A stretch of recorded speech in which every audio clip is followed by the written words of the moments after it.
Welcome to Triangle BNI. Today's show is brought to you by Oak City Tech. We talk all the time, folks, about the digital world. It is loud, it is crowded, and if you don't really know what you're doing or not comfortable yet, you need to find professionals like Oak City Tech who can help you navigate that and get your word out to your future clients so you can grow your business. Please go to oakcitytech.com, tell them what you're looking for. I know they'll be able to help you. Hi, everybody. My name is Mike Manning. Each week on Triangle BNI, we bring you local small business success stories. If you are not familiar with BNI, it is Business Networking International, the world's largest networking organization. Our little slice of heaven here in the Triangle is Raleigh, Durham, and Chapel Hill. Each week, about 35 chapters and almost 530 members get together, and our goal is to help each other grow our businesses. And our small business success story this week is Michele Stewart with Pickett Sprouse Commercial Real Estate. Michelle, how are you? I'm doing fantastic. How are you, Mike? Doing good. How's your weekend? Oh, it's absolutely fabulous. Sunny, beautiful, a little warm. Okay, but you survived. I mean, August warm, you can handle that. Absolutely. I mean, you've been through enough of these here in the Triangle, right? You've dealt with Yes, August warm before, so. Michelle is in RDO6. It is Profits in the Park. They meet Tuesday mornings at 9 a.m. You guys are back in person now at Hope Community Church in Morrisville. that is correct. In How, person. yep. How's that going for you? Are you comfortable with everything? Glad to see everyone each week. I am so glad to see everyone.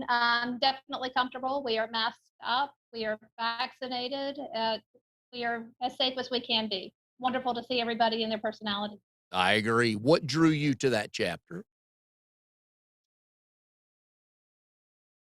Well, if I have to say honestly, it is their warm energy. They are welcoming. They are professional. They know their business. I trust, like, and would send them business and would want to give business to them as well. And a couple of characters in that group, right? Oh, some strong personalities. They're my people.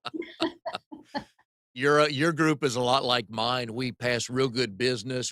I tell people we're about 54% passing business, 46% snark. So, 100%. yep. So Wow. you need to bring your A game. We enjoy dishing it out because those of us that dish it out can take it. So we have a lot of fun. Commercial Love the real estate. authentic Do what now? I said I love the authenticity. Oh, yeah. Yeah, we are who we are, and we just if, you say something stupid in our meeting, you're gonna get called out on it, and we all know it, so but Uh, we get good results, on the feedback from visitors, so. Alright, commercial real estate.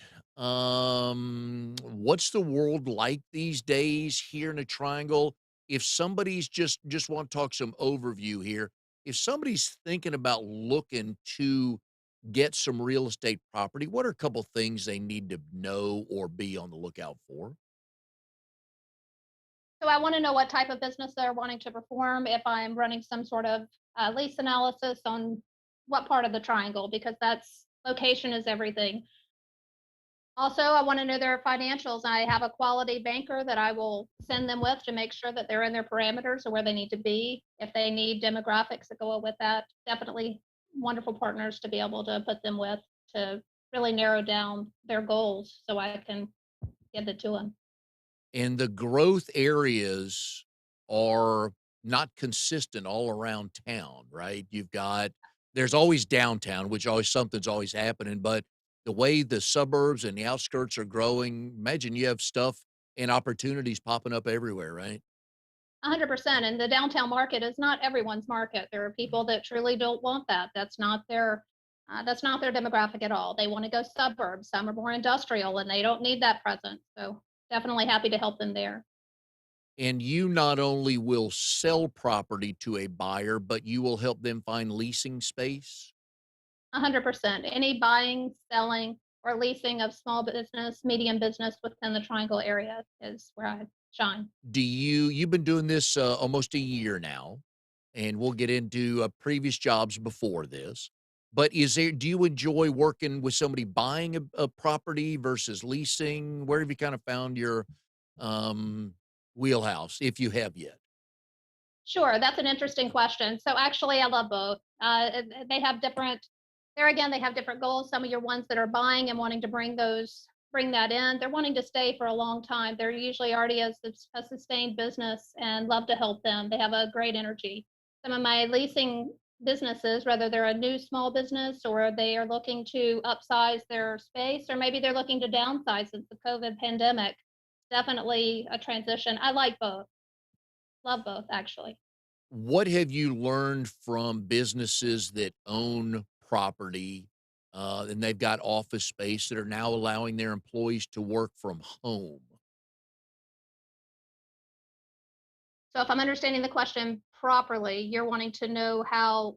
Can you repeat the question, Yeah, please? so for these businesses now that are allowing a number of their employees to work from home, how are they changing their business model with office space they have? Sure. Employees may or may not come in 1 or 2 days a week, stuff like that. Sure, I'm actually working with one client. They are looking to downsize because they do not need that brick and mortar space for all of their employees. They are going to be coming back into their office space. However, they're broadening now. So they're going to have at home people working there. They're going to have in space. They need conferences, but they're downsizing tremendously. And I see that trend happening throughout the triangle. It is interesting going through this because growing up, it was always 40 hours a week, 8 hours a day in the office, no discussion, no nothing. And now we're finding out there's probably quite a few people that are more productive employees working from home. Sure, it is definitely a hybrid model and it is working. And do not see this going anywhere. I think there might be some tweaks and movement within that space, but it's not going anywhere. Do you enjoy working out of the house? I do. I like the flexibility of working from home. I like the flexibility of working anywhere that I have my computer, to be honest. I get in trouble every now and then. It's like, let me just pop the TV on, check some headlines or stuff, and then there's always the refrigerator, right? It just calls Sure, our name during no time sure, for no good reason, right? It calls our name. sure. Absolutely. I think we all manage how to make that work. Maybe you have a noisemaker, maybe you have whatever you need to Yes. have that Yeah, or makes it put a camera on there for my wife to see so she can call me, get out of the refrigerator, right? Sometimes we need accountability, right? absolutely. I know. Always need our people, our village. Oh, yeah. I know sometimes I'll just go up to Panera's and sit. I'm a member of their Mm, $8 a month coffee club, happy to be that. Sometimes I just have to get out of the house because wonderful I program. I can Mhm. stay more focused. Even though I'm in a restaurant with 50, 80 people walking around, I seem to be more focused because I can't get up and do anything. Sure, sure. Myself as well. Yep. I We're like my structure, I like my focus, and great, but as long as there's not too many distractions, I can wave and hug and enjoy talking to people, but sometimes I need to focus a little bit more. Oh, yeah, and sometimes somebody will walk in I haven't seen in a while. So, Oh, those are the best times. yep, so we'll chat for a minute and keep going. Okay, mom of 3. Mm, Uh, I yes, I tell people the best job in the world is parenting. Uh, yes. It's I the biggest blessing. They're my babies, and they will be my babies until they're 80. Yep. How old are your kids? My children are 15, 16, and 20, all boys. Oh, that's right, you're still such a young mom, that's right. All boys. Did you grow up with a brother? I did not. I have a sister, and the majority of my cousins were male, so, Eh. you know. So Mhm. you've seen dumb male stuff at the age of 8 and 12 and 15, right? All the because we're guys. I mean, we're predictable. We're fun, but we're predictable. And sometimes we just want to jump off the back of a couch and see if we can fly or land properly, right? You know what? Never let them get bored. Keep No. them active. Are they into are they into extracurricular activities through school and everything? Absolutely. They were big soccer players, and with about a year ago, I guess my 16-year-old has transitioned into golf, and he loves it, and my 15-year-old is now into golf. So that's their that's their little walk now. Did they get They're having s- a good time. did they get soccer and golf skills from mom? Well, I golf plays me, and I love to play, so maybe not quite so much. They're much better than I am now. Soccer, I can play a little on the field. I'm definitely athletic and have enjoyed that all my life. Have you been able to use golf as a meeting place for commercial business?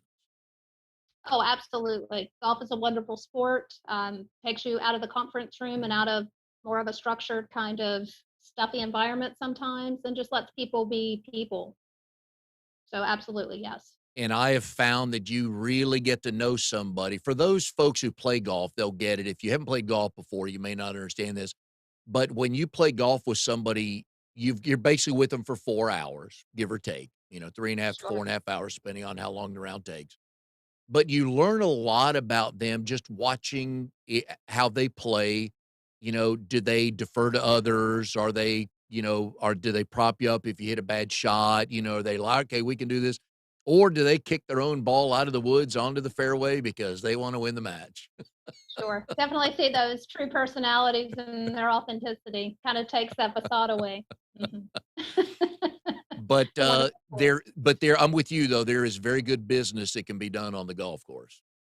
Oh, 100%. There's also a lot of charities, that are within this area that you're able to bridge the commercial real estate world with other professions that have a mutual love and desire to wanna help the community, and I'm passionate about that. How often are you able to get out and play?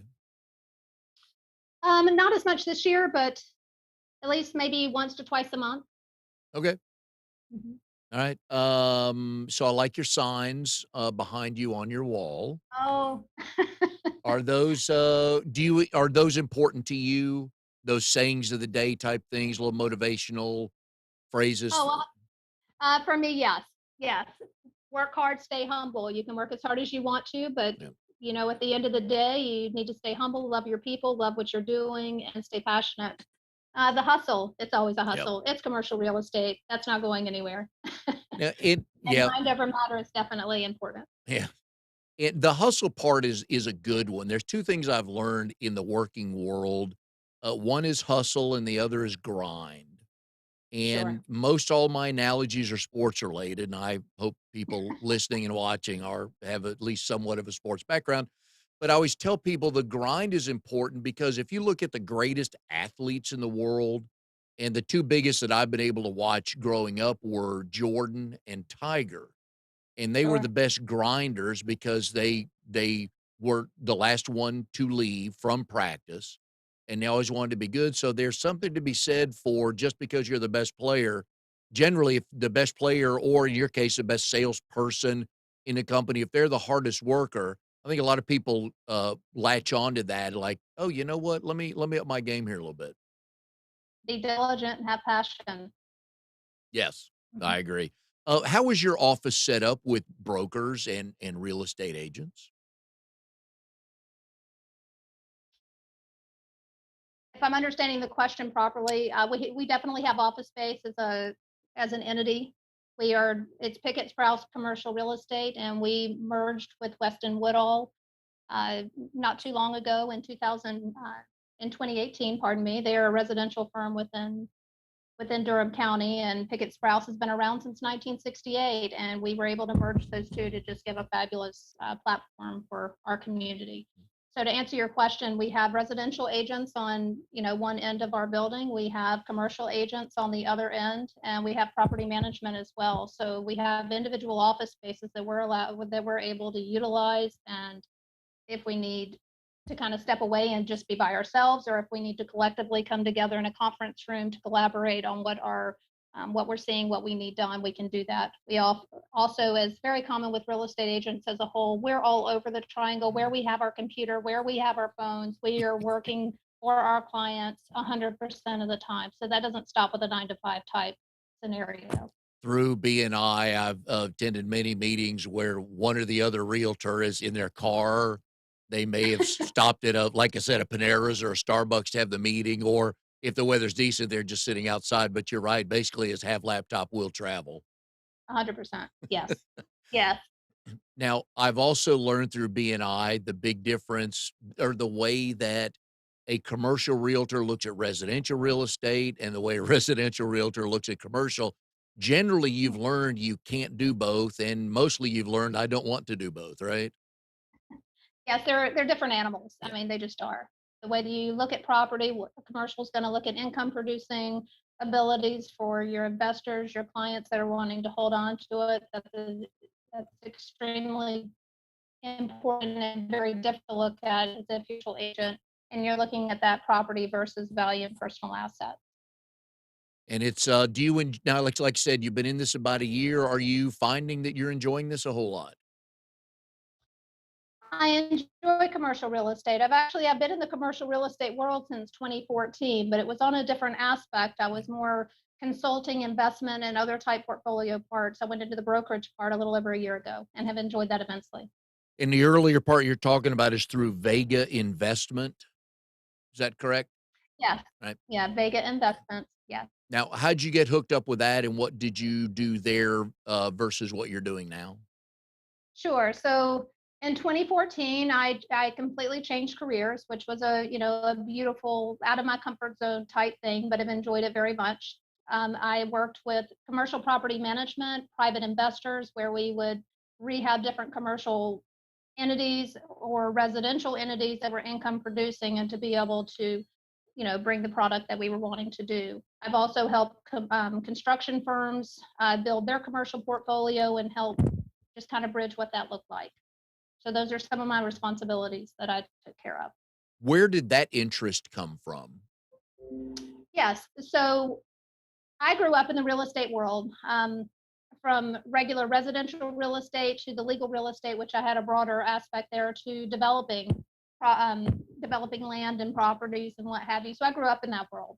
I In 2014, when I decided to bridge there, my personal life took a different stand. My children were getting a little older, where I could change and do different things, and I wanted to be present. This gives me a lot of flexibility, a lot of different things, and I absolutely have embraced it and love it. Did you have family members growing up in the real estate world, which got you always to keep an eye on that? Absolutely. I've had several cousins, my mother, an uncle, so many family members. How many showings were you dragged along to growing up? Not too many. I was more in a legal office, more on the legal attorney aspect of things. And as a little girl, I was under that desk and played all the time, and I grew up in that world for many, many years. You grew up in Durham? Actually, I did. I grew up in Durham. Moved here when I was around 8 years old and call it home. Love my people. Where did you guys move from?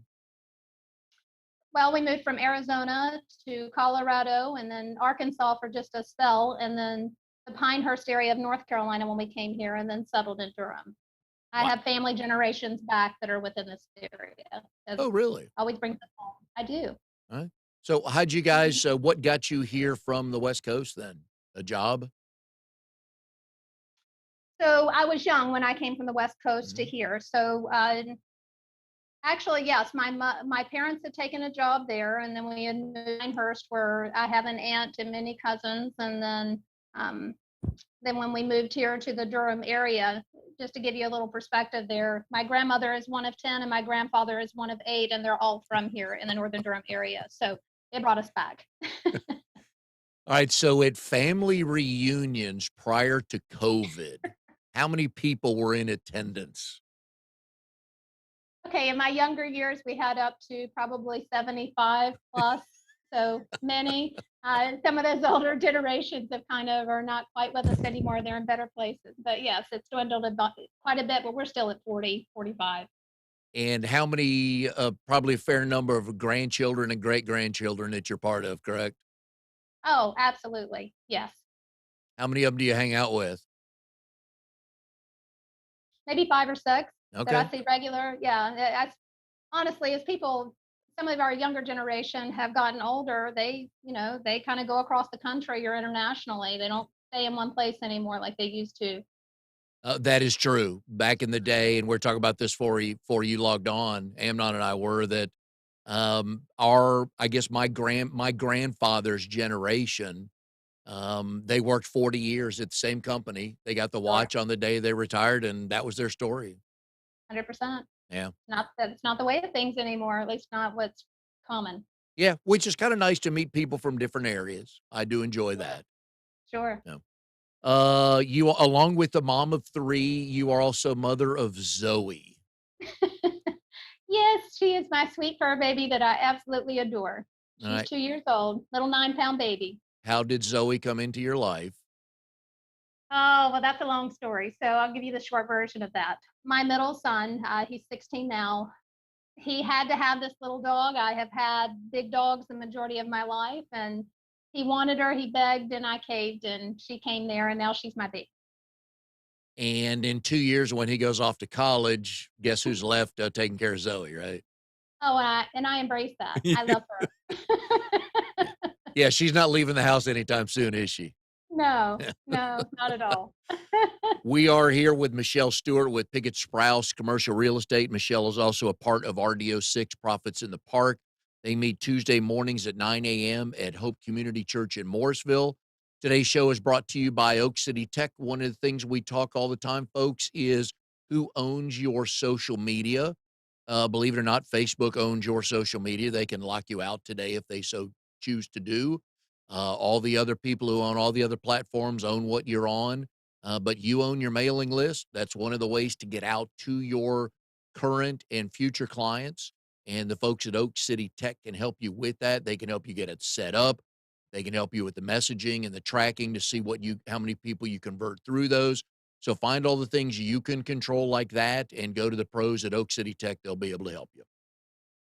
All right, Michele. So when I do research on guests for the show, I'm always intrigued on what I will learn. And obviously, you and I have known each other just a little bit. So I knew what you did on the commercial real estate side. And I knew you're getting to be a pretty good golfer. I think you're a sandbagger. I think you're better than you tell people are, but we'll talk about that another day. So, but I did learn that you are, in no particular order, tell me if I've got this right. You are a yoga instructor. You're obviously a realtor. You're a notary. You have some sort of licensing in micromedial remediation as well as water damage and restoration. I do. Am I All of those close? things. You Okay. have all of those things correct. All right. So let's start with the yoga. What can old people with bad backs and tight hamstrings like myself learn from a good yoga instructor? You're as flexible as your spine is, so always move. I try to do that. I do stretch a lot, but man, oh man, it just my mind is 19, but my back is 60 easily. So what kind of things can we do just to keep limber as we get older? Well, inversions are a wonderful thing. So, as much as you can keep those lower extremities above your heart, if you could do that maybe 15 minutes a day, and breathe. Yoga is about breath. So, never forget that. All of our corporate people and people in small businesses, they're quite stressful. So, if they could maybe the end of the day or maybe the beginning of the day when they go into their head and just breathe and find that calming space, it's a blessing. And yoga is completely that. And my wife and I have found some yoga on YouTube that we've started to do. And I've never really done it before, so I didn't understand how impactful the breathing is. But I'm with you. If I've learned anything from yoga, it is that, and it does make a difference. Sure it does. It's yes, a lot of lung capacity that is not utilized properly. Breathe deep and hold it and then let it go. Mm. Mhm. Now, I have to keep my lower extremities above my heart. Is that how you said that? That's what I like to do. That's what I encourage my students to do. If they can lay on the floor and put their legs up a wall, a piece of furniture, maybe an Ah. office chair, any of those type things, it, it's quite beneficial. Oh, so I could just lay on the floor and put my calves and my feet up on the couch? 100%. Tell your wife Oh. that that's okay to do. Just take your shoes off. Yes, yeah, yeah. As long as I can see the TV, right? Of good. I can sit there for hours. Sure, not a problem. Okay. All right. Well, I learned something new today. I can do that. Uh, how often are you still teaching classes? Actually, no, not since COVID. I'm really not teaching. With the exception of my family, I will work with them. Other than that, no, just a personal practice. Do you get to that every day for you? Actually, if I'm being transparent, no, I should, no, but definitely try to a good 4 times a week, 5. And evening, morning, is that something for each of us to figure out? For me, evening is definitely better if I'm doing any sort of physical practice in the sense of stretching and your different asanas or shapes, I should say. Yes, in the morning, breathing is very important for me. Helps me recenter, start my day, stay focused, Mm. motivated, centered. So, yes, very much so. Alright, well, that makes sense, and when you're playing in these charity golf tournaments and you're on the first tee and there's 84 people watching, that deep breathing comes in handy, doesn't it? I guess. So very much so. Don't hit it in the water, don't hit it in the water. We've all been there. Alright, so the notary public, I imagine that comes in handy in your business. It does, especially when I was more in the consulting side, which I definitely still practice in. It just became necessary. Now, micromedial remediation, did I say that correctly? It did. Okay, You what is that? Okay, so working with mold, understanding what those are, Ah, especially when I was helping one of my construction clients, and they specialized with structural integrity, a lot of water issues, mold, things of that nature, and I needed to better understand it. So that's what I wanted to do, is go and become certified and learn more about it, so I can be knowledgeable not only with myself, with my client, and some of those customers that I may come in contact with. and, for a couple years, my brother and I owned a, pest control company, and so I was under Okay, quite a few sure. houses but that's a whole nother podcast trying to get indoors that are like this size and, a little hard sometimes. But when we see water standing somewhere and we clean it up, we think once it's dry, it's good, Yeah. but that's not No. always the case, is it? No, absolutely not. Absolutely not. Wood is porous. It's going to absorb. Water's going to take the path of least resistance. And just because you cannot physically see where that water is does not mean that your damage is not there. Definitely call your specialist. Um, just get those estimates. Have them look at it. You don't have to do anything with it necessarily, but it's very important to tackle it early, then wait till it becomes a stronger issue. And once somebody has cleaned up water in the house, how long should they be peeking back at it to make sure it didn't sit there long enough to grow some mold? Well, mold can grow very quickly, and there again, I would definitely refer to my specialist to come out and look. If it's just a small little spill that you're wiping up, common sense goes a long way with that. But if it's a substantial one, or a plumbing leak, or any of those type thing, and you're removing the water that's there, does not mean it's not going through the thicker surfaces of things. And I would definitely have your technicians come out with a water meter and other things to see what's going on behind those things that you can't see with the visual eye. And I know that has delayed or killed several real estate purchases, both residential Oh, and sure. commercial. Sure, it is a very costly, stressful endeavor that a lot of people are not gonna wanna get into, and Do it's always what you can't see. Oh, yeah, yeah. And what I've learned, is that wind and water will go wherever the heck they want. Sure, absolutely. We're not bigger than they are. It will never happen. No. No, and I was, what was it? I was watching the coverage of the hurricane Ida yesterday, and the Weather Channel, I think I got this right.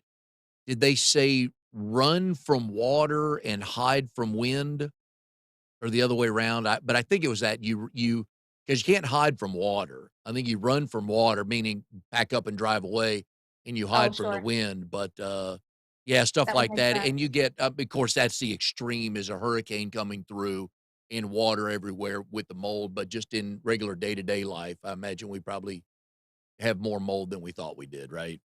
Oh, sure. We all have plumbing. This is modern day living. So, there's washing machines, water heaters, your refrigerator lines that come, all of it. Yeah. It's yeah, very much so. Yep.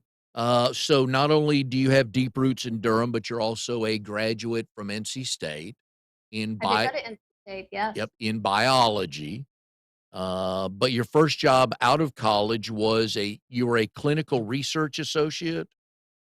Okay, so I'll backtrack that a little bit. I Good. started out at another college, and I worked at Duke, and I was in nursing and emergency technician, EMT, things of that nature, and that evolved into a nursing field that I adored. I ended up in the operating room, and those relationships that I made there, and my love for everything that I was learning so much. Duke Medical Center gives that ability to be able to um, see and experience many things. That evolved into anesthesiology research that we were doing with clinical trials there, from pain studies to device studies and everything in between, and that enabled into that. So by the time I actually left Duke, I was at Duke for 7.5 years, so some time. Did I was a you clinical research associate. and it takes a special medical person to want to be in the ER? Sure. Yeah, I loved it, but it was not the place for me to stay for a long period of time. Yes. Because you are helping quickly, doing whatever needs to be done to get the patient prepped or stabilized or surgery, right? Sure.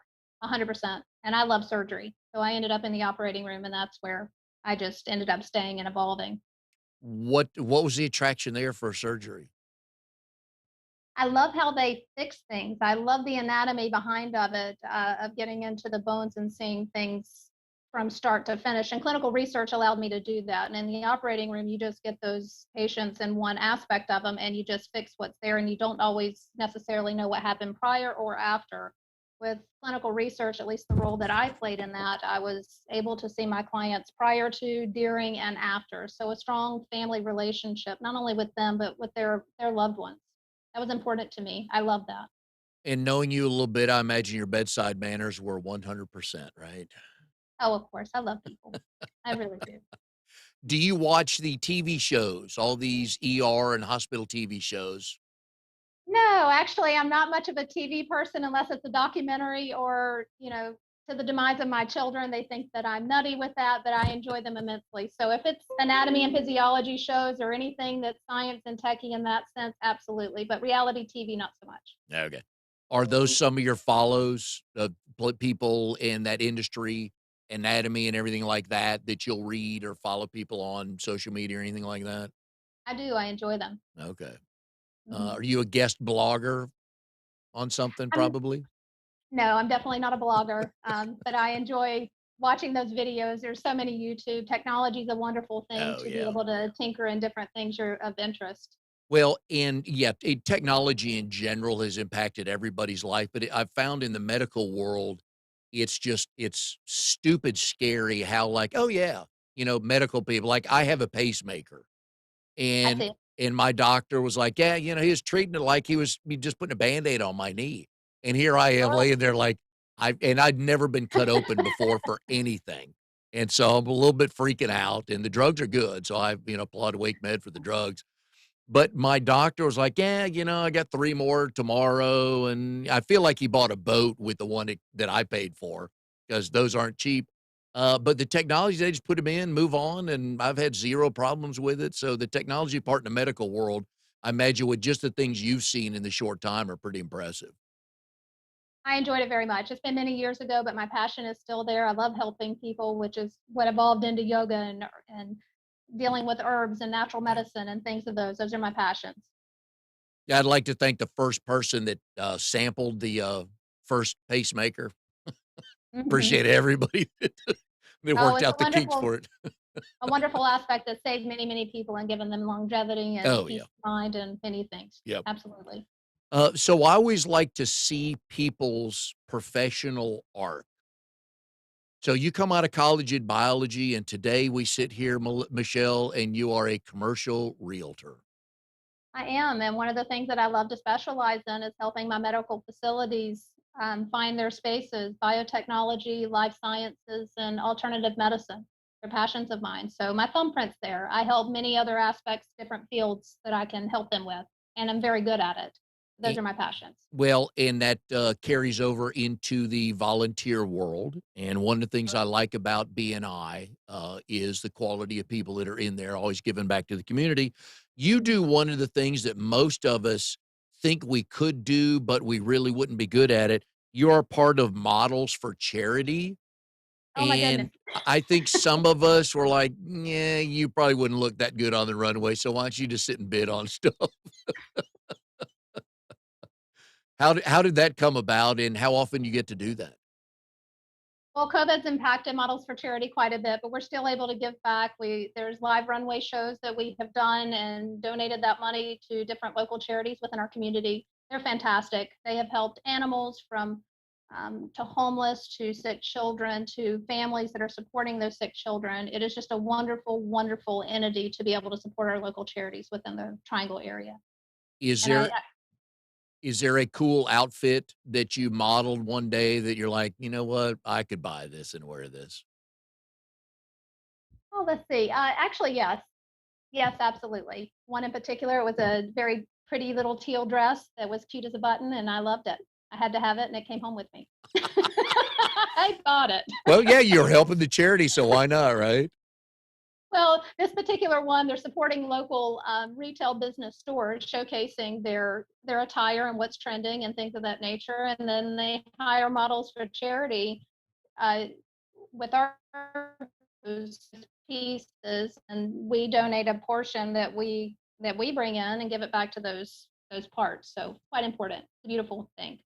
Are those events starting to come back? They are. As soon as COVID really calms down a bit, where we can get in our communities in person and bring larger crowds that come about, absolutely. And you were also part of the Fuquay Arts Council? Yes, I was. I had about 2.5 years or so. I helped with on plein air, helping children paint and things of that nature outdoors. I sat on their board. I have helped run different events, fundraising, things of that nature. One of my children loves arts, and that's important to me as well. I just quite passionate about that. Do you have a good eye for art, and can you paint or draw or anything like that? I can paint and draw in my mind. Oh, kinda like my singing, But okay. I'm with you. I have a deep appreciation, very much so. Love it. So if there's a nonprofit out there looking to, have a well-run event, might they wanna give you a call one day and, because that's what you do, right? Absolutely happy to, and I can put them in touch if they need a bigger one to help put on a larger event. Mhm. So are your kids back in school yet? They are. They are. They are quite excited to be back in school on a full-time basis. There's so much more than just academics. There's their social parts, their sports kids. It's so important, and I'm watching their smiles really blossom on their faces. My kids enjoy school, which is quite important. So yes, very much so. Now, I'm gonna ask you a couple questions. I don't wanna get political. I don't wanna get anywhere near any of that, but Sure. how happy were they to be back in school? Absolutely ecstatic. They wanted to go back. They were, yes, very much so. Quite happy, smiles on their faces. The one time I really don't have to wake them up in the morning, get them prepared to get out the door. They're pretty self-sufficient with that. Now, I had my wife and I have 2 boys. You have 3 sons. What's the morning routine like on a school day? What times does everybody have to get up, and does everybody know what they're supposed to do to get out the door? They definitely know what they're supposed to do. We've been quite structured for many, many years. They get up at 5:30 every morning, 5:45 at the latest. They have breakfast. Their clothes are already laid out for the day. They're ready to go. They don't have to think too much, and then it's in the car, and we drive to school, along with that cute little Zoe that I mentioned earlier, that fur baby. Well, yeah, yeah, He goes that's it. with us. Because she wants to say, hey, kids, have a good day as well," right? He loves kids, loves Uh, them. has Mhm. anybody forgotten anything important recently, and you or somebody else had to run back to the house? Not recently, but it's gonna happen. It happens every year, many times a year, and I come when I can, but absolutely. The flexibility with your industry allows you to do after-school activities and evening activities with them, right? 100%. There's many yeah, so I'm at every event that I can possibly be. There has to be a work-life balance that is so important. But to say that, I will serve my clients, and I am working sometimes till 10, 11 o'clock at night, and, other things. You get the job done. You represent your people and the promises that you make. And the kids know, mom's on the phone, right? They do. They're wonderful boys. They've been around it long enough, Yeah. and they're older. They're not little. Now, are they showing any signs of interest in the real estate world? No, not at all. No, my no, my middle son, he is 16. He wants architectural engineering. He loves to design and make things. So I guess you could maybe bridge that with real estate a hair. My youngest is probably going to do computer engineering, computer science like his dad. That's his heart, and that's what he enjoys doing. Right. Well, in 6 to 8 years, your middle son can design the buildings that you will sell. Yes, absolutely. We'll get him on the commercial world. There you go. All right, so Michele Stewart with, Pickett Sprouse Commercial Real Estate, member Profits in the Park. If you work or live in the Morrisville area every Tuesday mornings at, 9 a.m. at Hope Community Church, they meet. It's a wonderful group. It is one of my 3 or 4 favorite groups that I am attracted to just because the mix of personality and business. So if you're in that area, please go visit. We've been putting Michelle's phone number up here on the screen. So if you are looking for commercial business, commercial site or anything like that, looking to buy or sell, please give Michelle a call. I know she'll take good care of you on that. And Michelle, we've enjoyed having you on the show today. Oh, it's been an absolute pleasure. Thank you, Mike. Yep. Good luck with everything. And we'll see everybody next time on Triangle BNI.